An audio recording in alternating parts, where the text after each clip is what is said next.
सुना, हिंदी है हम वतन है हिंदुस्तान हमारा, सारे जहां से अच्छा हिंदुस्तान हमारा। कितना खूब कहा है। और ये जो कविताएं लिखी है, जो ये शायरी लिखी है, इसको लिखने वाला भी कोई मुसलमान था। मैं कुछ दिनों से देख रही हूँ कुछ साध्वियाँ जो अपने आप को तथाकथित साध्वियाँ घोषित करती हैं, वे देश में नफरत की आग फैला रही हैं, जहर घोल रही हैं।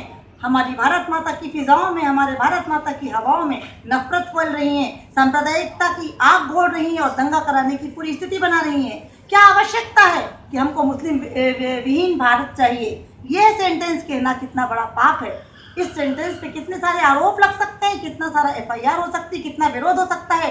आप एक समुदाय को कैसे आरोपित कर रही हो? क्यों कर रही हो? क्यों उकसा रही हो?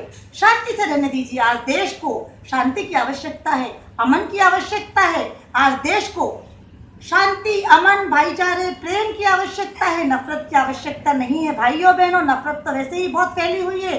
आइए मिलकर एकजुट होकर हम सभी आपस में भाई भाई की तरह रहें। और इन हिंदू साधवियों से, संतों से मेरा विनम्र निवेदन है, ऐसा कुछ मत बोलिए। आप समझ रहे हैं, ऐसा बोलने से आगे वाले को भी बुरा लगेगा, वे आहत होंगे और वे ही आहत होकर वे भी आपके ऊपर अटैक करेंगे।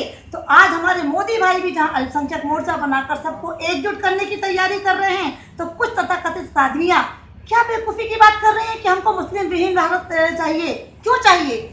मुसलमानों ने भी देश में उतना ही योगदान दिया जितना कि हम हिंदू भाइयों ने दिया है, बौद्ध ने भी दिया है, जैन धर्म के अनुयायियों ने भी दिया है और ईसाई भाइयों ने भी दिया है। किसी भी कौम को आरोपित मत कीजिए, मिलजुल कर रहिए, यही मेरी आपसे प्रार्थना है। और यदि आप बार बार इस तरीके से किसी कौम को ललकारेंगे तो निश्चित रूप से एक दिन हमारा भारत टूटने की कगार पर आ जाएगा। तो आप समझदार हैं, आप अपने आप को साध्वी कहती हैं, तो साध्वी की तरह बर्ताव करिए, पूजा पाठ करिए, क्योंकि किसी वेद में, किसी ग्रंथ में, सनातन धर्म के किसी भी वेद में, ऋचाओं में कहीं नहीं लिखा है कि किसी भी कौम को आरोपित करें आप। किसी ने आपको यह हक भी नहीं दिया है, यह अधिकार भी नहीं दिया है।